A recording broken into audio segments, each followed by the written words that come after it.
Hey everyone, and welcome to episode 13 of our mini lap around Australia. We have now left Mina Creek and Paranella Park and heading to Mission Beach. And it is a cold and miserable day today.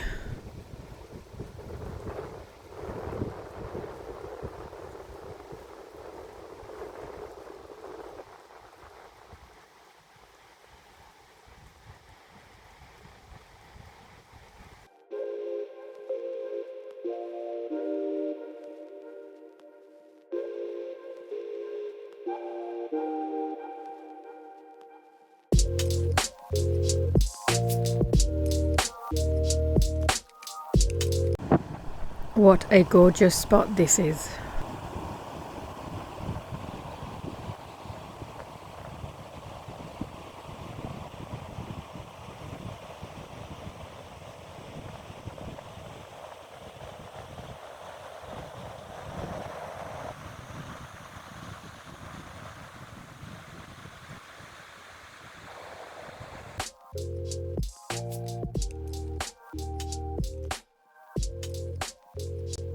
We then went to Tully to do a tour of the sugar mill there. It's a very good tour and definitely well worth doing. You have to wear safety gear, the high-vis jacket, helmet and safety glasses. The sugar cane is brought to the mill by train carriages. It is then weighed and recorded.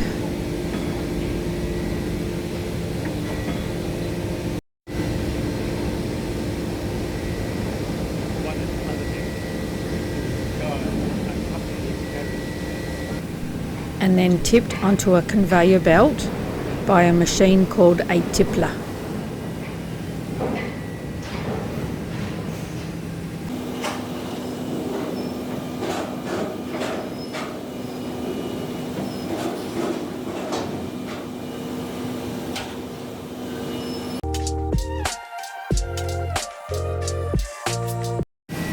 The conveyor belt then sends the sugar cane up to the shredder, which chops and shreds the cane into a fibrous material. This roller then feeds the cane through a series of mills, which separates the juice from the fibrous material, which is called bagasse.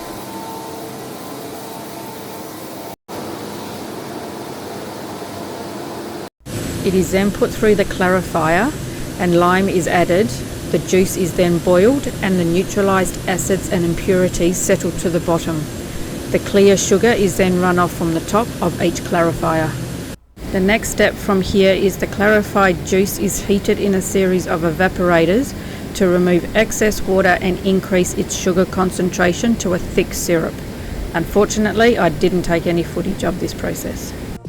Next is the crystallization process, where the syrup is boiled in vacuum pans and small seed sugar crystals are added. More syrup is added, and as the water evaporates, the sugar crystals grow larger. This machine here is called a centrifugal. Molasses, the thick dark brown syrup you might buy at the grocery store, is naturally found in sugarcane plants. This machine separates the molasses from the sugar crystals by using a high-speed force.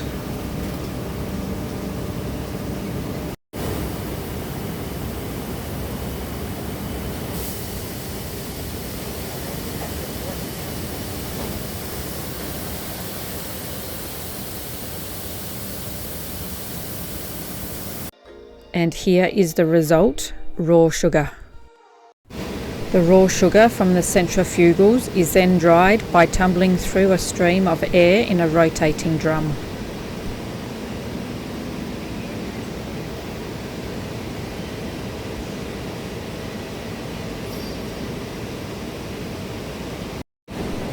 This is the finished product of the raw sugar on a conveyor belt, to be stored in bulk bins ready to be transported for further purification or export.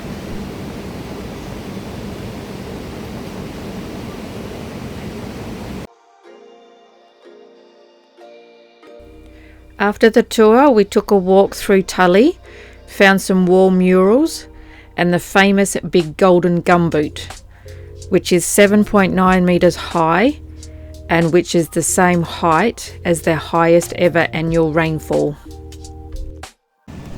A view of the sugar mill and the town from the top of the big gumboot.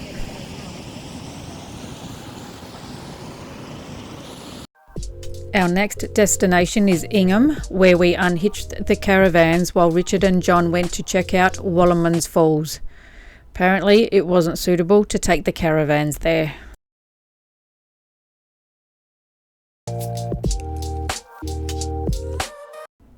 Looks like it was a bit on the foggy side.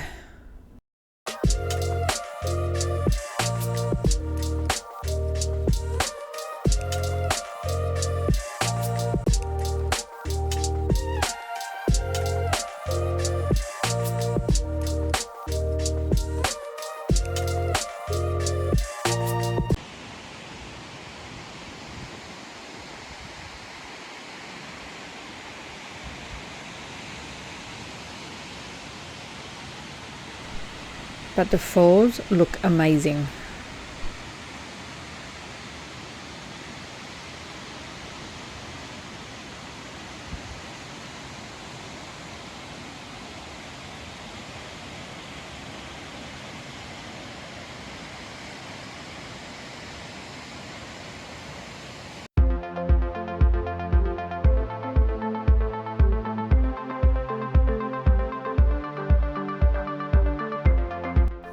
While the men were checking out the falls, Penny and I went for a walk into the city centre of Ingham via the boardwalk through the wetlands.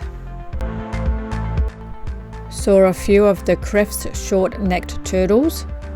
Not sure if I pronounced that right.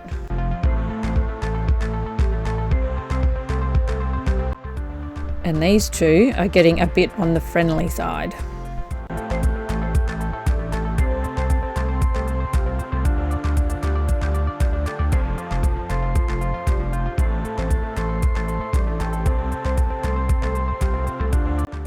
Had a sneaky glass of wine at the famous pub with no beer, Lee's Hotel. There is a debate whether this is the original pub with no beer or the Taylor's Arm pub in New South Wales. Lee's Hotel apparently ran out of beer due to the American troops stationed in town. The Taylor's Arm pub was given this name when the weekly beer delivery was cut off by a flood in the 1950s. Also saw some amazing wall murals and mosaic murals. Very clever people around here.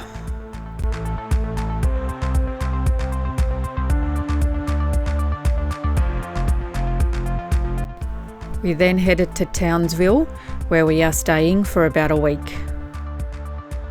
We took a quick drive through town and to the lookout for some gorgeous views. Before I had to take Richard to the airport as he was heading back home for a few days, as we became grandparents for the 7th time. It just wasn't viable for me to go as well.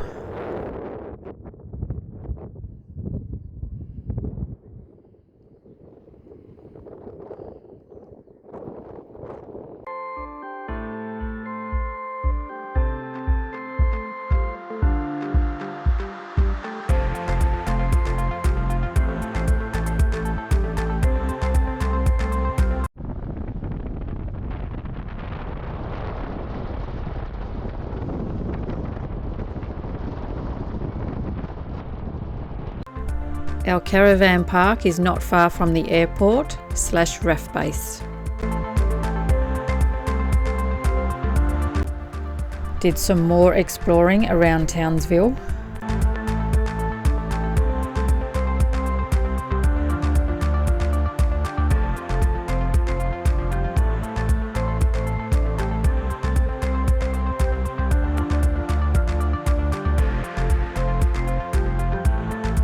And walked along the Strand. Stopped at a bar for a glass of wine overlooking the water.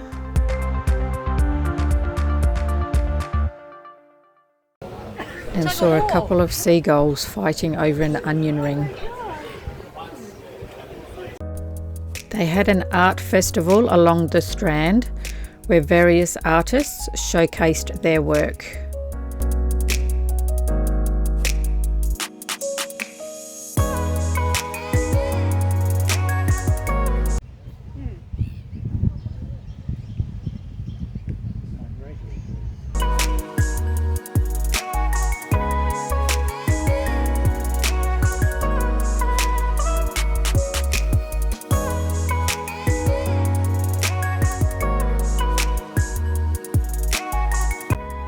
Went to dinner at the Seaview Hotel and had an awesome steak. And then a quick flutter on the pokies.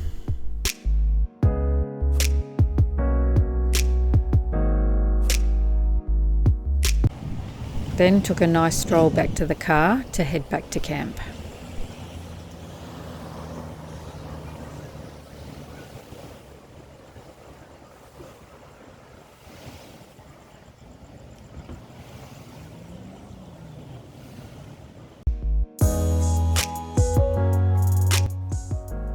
Went to check out Kissing Point Fort and the bunker system, which was used between 1885 to 2006, including World War II. It overlooks the Coral Sea and Magnetic Island, and overlooking the rock pool below.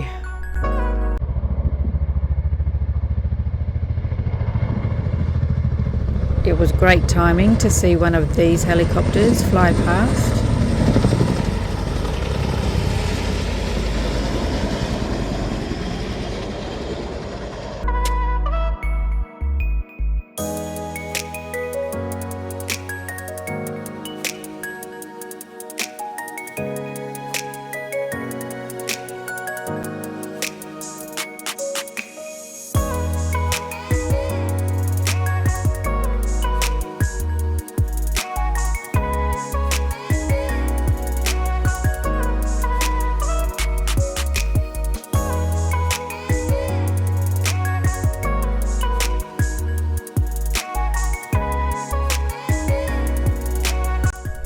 A nice walk back to the barracks with a gorgeous view of part of Townsville.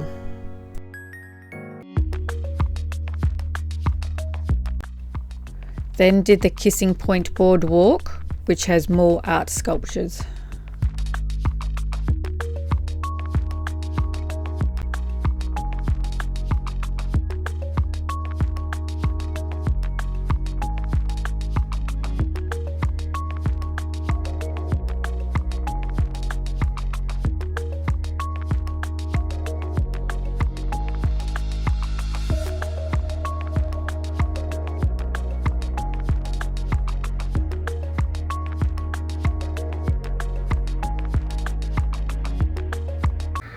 I'm now down at the rock pool.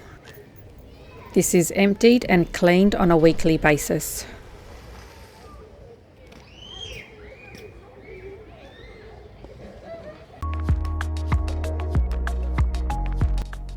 Our last night in Townsville, we treated ourselves to dinner and a flutter at the casino. We have now headed to Charters Towers to check out the World Globe and gold nuggets.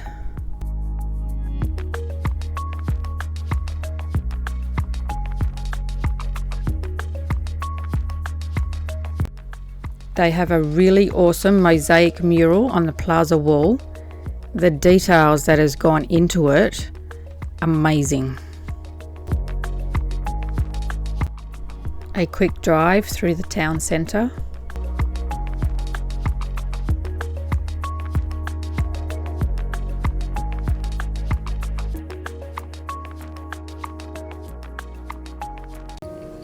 Then drove up to Towers Hill Lookout.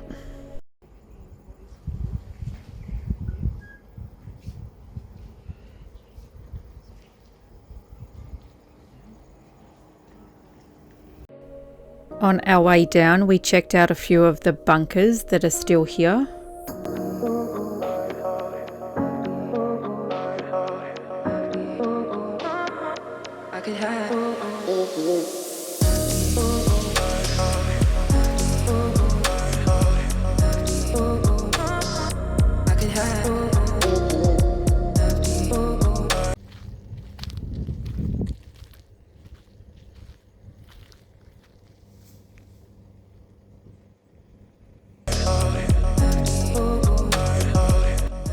Penny feeding the resident chicken at our camp spot.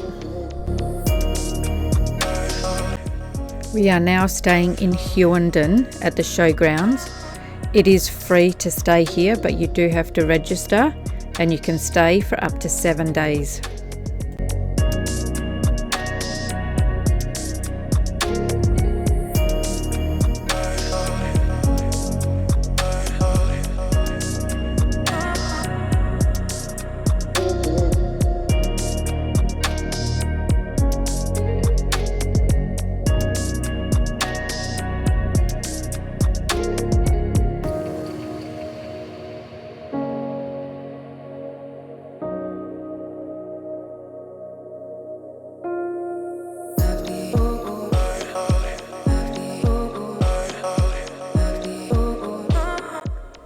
We took a drive up to Mount Walker, which has a few different lookouts.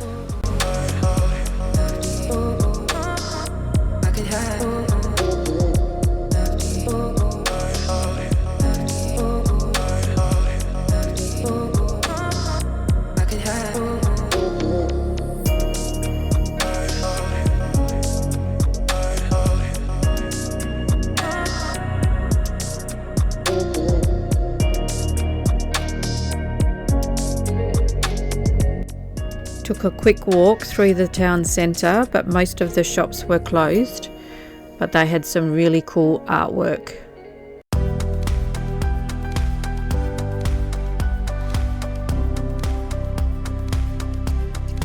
And the bins are disguised as dinosaur feet. Hughenden Recreational Lake. It is great for swimming, boating and skiing.